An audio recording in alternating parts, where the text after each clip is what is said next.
Well, it is time for another lesson. I know you are ready and chomping at the bit. That means you've been horsing around. Let's go ahead and review what we did dealing with graphing of lines and seeing if a point is where the lines intersect, if it's true for both of them, like this example that we did.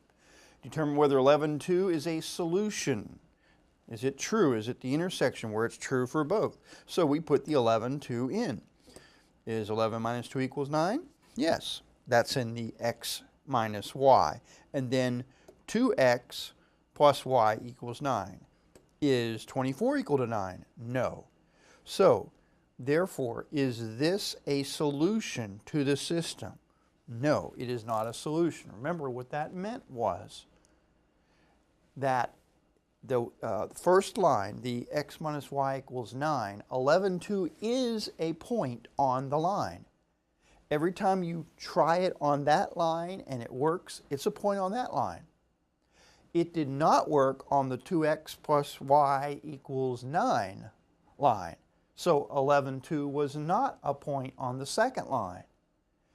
And the point at which the first line and the second line meet will be true for both of the equations. So the solution, it is true, means it's the intersection of the two lines. And then here's one that does work. The 6, negative 3, we put it in the same way. 9 equals 9, yes. And does 9 equal 9? Yes. So 6, negative 3 is a solution. Well, that's true. But we can be more specific. Instead of the indefinite, let's use the definite article. It is the solution. As long as we have lines, lines only meet in one point. Remember I mentioned we could have different figures that could meet in more than one point, but as long as we have a straight line, it's going to meet in one point. So that is the solution to those two lines. It is where they meet. So here were the steps on solving a system by graphing. Which is not what we just did, we're going to get to the review on it. You would graph both equations on the same coordinate plane. Identify the solution, which means the coordinates of the point of intersection. And you check that it is in fact the solution by substituting it, the x and the y coordinates, into each equation like we just did. And you should come up with true and true, or yes and yes. Okay, so here's an example that we did. There's the system of y equals negative x minus 2 and y equals x minus 4. So the negative x minus 2 has a slope of negative 1, and of course it has a y-intercept of negative 2, which is 0, negative 2 as far as the point goes. Y equals x minus 4, the slope is 1, and the y-intercept is negative 4. So we use that information to graph our line. Go to the y-intercept, use the slope to move to points, draw the line. When we do that for each of the lines, here's what we get. There's the first line, there's the second line. Where's their point of intersection? Right there at 1, negative 3. Okay, so that's what we have seen on the graph. Now let's check and see if that works. 1, negative 3, put that into the first equation. And yes, negative 3 is minus 1 minus 2. Okay. And then is negative 3 equal to 1 minus 4? Yes. So we have a yes, yes in the equations. Now you might say, well, you're doing it, you're not doing it. We had two different examples. One was just learning to try the point and see. Is that point the point of intersection? Yes or no? And I explained that. You have to get yes, yes. Okay? Intersection, both. All right? Now, the section is labeled solving by graphing. And that means we're going to graph the lines. We're going to look at that graph. It looks like graphs are inaccurate. You could be a little bit off. Even if you use graph paper, you could miscount. Okay, and put the line this way instead of that way. So, oh, that's where I think it is. Okay, now use that technique once you find the point from the graph to try it in the equations and verify it. So what we did at first is really the check. Okay, all right, now let me summarize and kind of group this together. I've already said this to you, but there are really only three possibilities. The first one is what I've talked about. Three possibilities for what? Two lines on a graph. Okay, there's my coordinate system, and I graph two lines. What could happen? Well, the first thing is they meet. Okay, that's going to look like this. They're intersecting lines. Okay, now, number of solutions. What did I tell you already? How many solutions are there? Yeah, there's only one solution. There's the one point that those lines meet at. So what is the answer going to be? A point, or what are the two words we use instead of a point? It's an ordered pair that represents that point. So if the two lines meet, you're going to find the point, the x coordinate, the abscissa, the y coordinate, the ordinate, the ordered pair that shows where the two lines meet. Okay, so that is the first possibility. Now, the second possibility is this. We have parallel lines. Okay, do lines have to meet on the coordinate system? No. Could have this line and that line. Now, if they are parallel, what do they have that is the same? What? The same slope. So you look at the equation of a line and you'll be able to see they have the same slope. Okay, the m. Y equals mx plus b, slope intercept m. Okay, parallel. Okay, what will be different about the line? The slope will be the same, but the y-intercept is different. So when you have equations of a line that in their simplified form are like this, y equals x plus 2, y equals x minus 7, parallel. They were both y equals x, ding, ding, slope of 1. Okay, what does that mean? It means they have the same slant.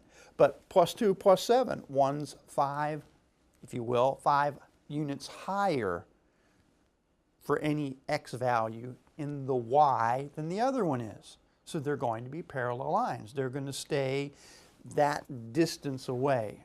Of course, that's not the perpendicular distance, but we're not worried about that. They're going to stay that same distance away. They're parallel. Okay, so parallel lines. Now, think about it. How many solutions are there? Well, what does it mean to be a solution? I've said this several times.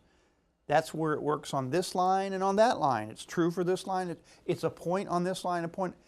How many points do they have in common if they're parallel? Bing. Right. So how many solutions are there going to be? None. So what's the answer? The empty set. Okay, so what is that going to look like? I'll show you mathematically later on. Understand that if you come up with no answers, it means parallel lines. Now, the last choice is this.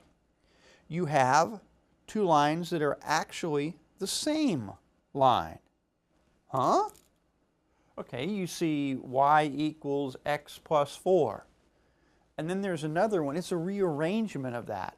Maybe it'll be something like 4y equals negative 4x plus 16. That's not the same. Yeah, that's y equals x plus 4. It's in a different form. I multiplied it by 4. I moved the x over, if I did it right, okay, in my head.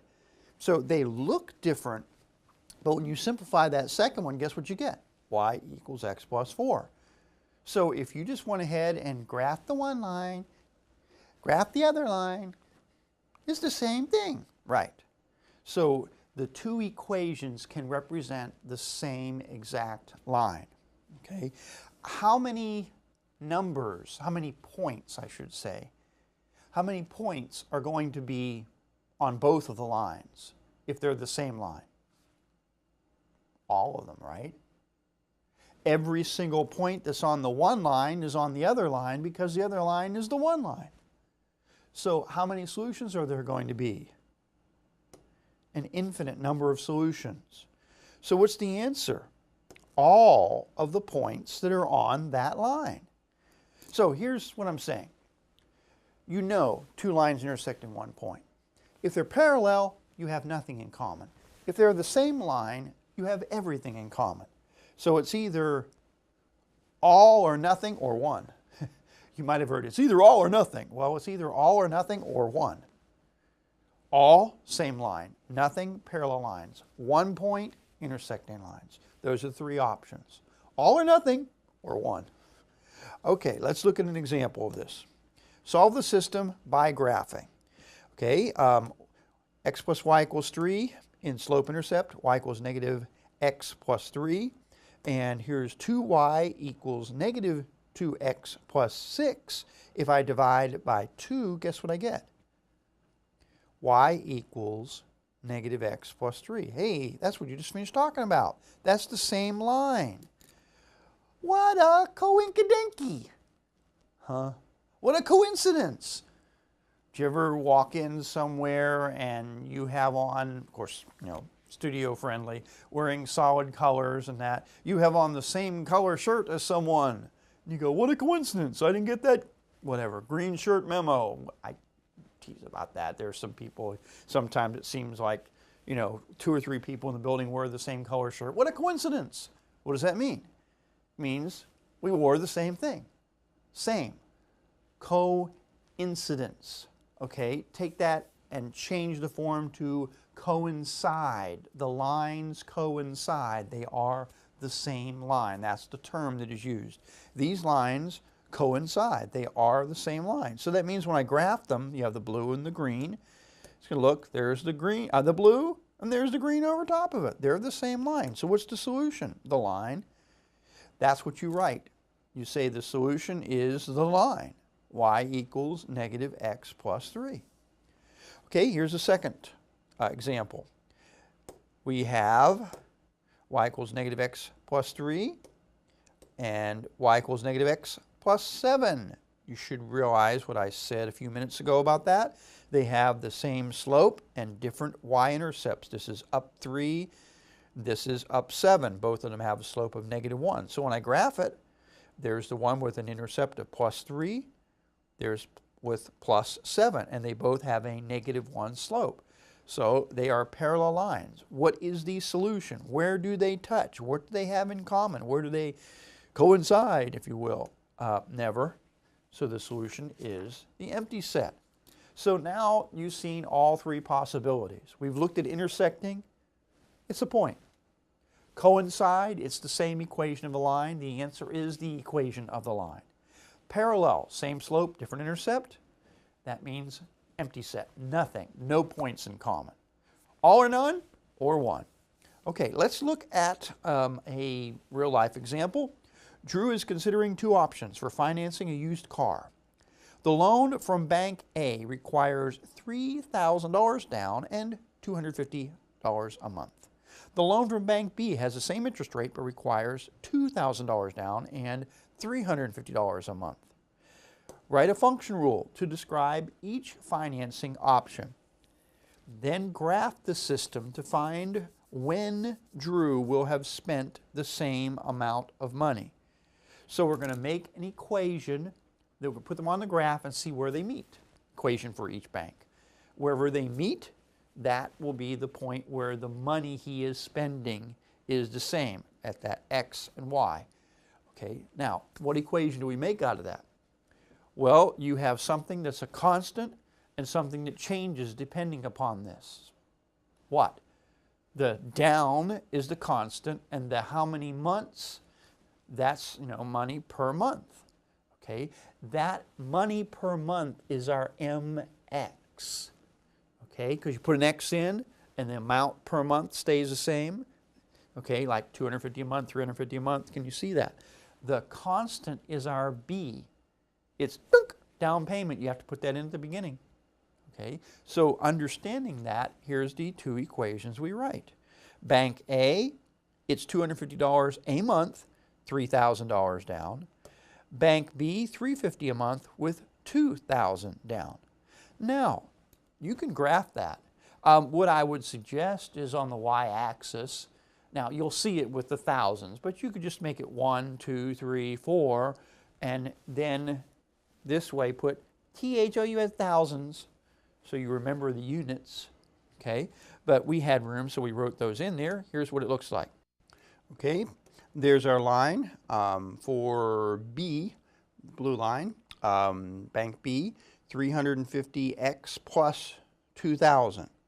Here's the line for Bank A, started at 3,000, and you see it has a lower slope.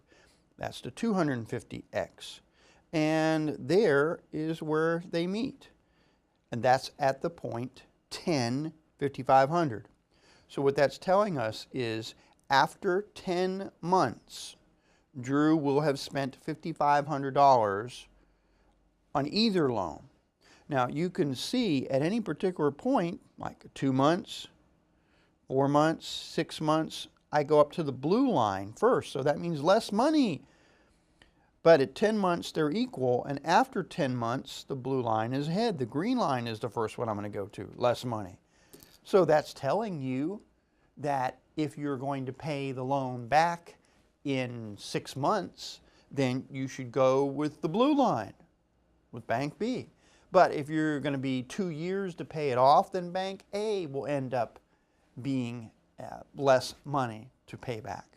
Okay, so that's an example of using, of course, I know we're just doing lines and there's a lot more to it in real life, okay, but it's the idea of using it to make a prediction. Look at this example. Solve the system by graphing. Okay, we have to take the 9x minus 2y equals 7. Let's move the 9x over, and that will give us negative 2y equals negative 9x plus 7. Okay, divide by negative 2, and y equals 9/2 x minus 7/2. Then over here we have 4y equals negative 3x plus 14. We divide by 4. Negative 3/4 x. 14/4 is 7/2. Okay, I can see these have different slopes, so I know they're going to intersect. Okay, so I would go to negative 7/2, and then the rise is 9, the run is 2. Go to a positive 7/2. The run is 4, and the rise would be negative 3 in that case. So when I do that, I will come up with those 2 points. And now, notice, that's like 1, I don't know, 1 1/3, 1 1/2, okay, and then up about 2 1/2. So something like that. Now, the point is at 1 1/3, 2 1/2, I'm guesstimating on that. That's where you would try the 4/3 and 5/2, and you would put it into both of the equations and see, does that come out? Yes, yes. Then you have the right point. It might be, you know, instead of 1 1/3, it might be 1 1/4 or 1 1/2. And there are easier ways to do it, and you're not going to come up with those normally. But that's the example of it's between, I'm estimating it. Now I'm going to check that and see by putting that point that I think is the answer into 2 equations. Yes, yes, good, I got it. If you don't get yes, yes, you were close, but you didn't get the exact point. Well, now Laura is going to show us how to use the calculator to graph the lines and solve the systems of equations.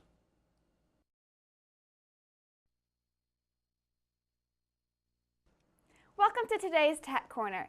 In the lesson, you've been learning about solving systems of equations by graphing. To do that, you've plotted the points for one line, connected them, and then plotted the points for the second line and seen where the two lines intersect. Well, as you can imagine, there's a quicker way to do that using your calculator, and that's what we're going to do in today's lesson. To start out, as always, let's check our settings. Remember, the most important thing to do is always to make sure our calculator is ready to show us the information that we want to see. Here's our mode screen. As always, we're going to be working with functions today, so make sure that our function key is highlighted and the rest of your settings should look just about like mine. Now we're going to take a look at our y equals screen.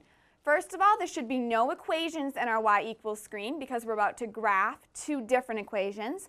And second of all, none of your plots should be highlighted. If you haven't used your calculator to graph since the last Tech Corner, you might have one or more of your stat plots highlighted. We need to make sure those get turned off before the lesson. So let's go to second stat plot for a little refresher course on how to turn off our stat plots. Here you'll see that all of mine are off. If one or more of yours says plot 1 on, let's just hit 4.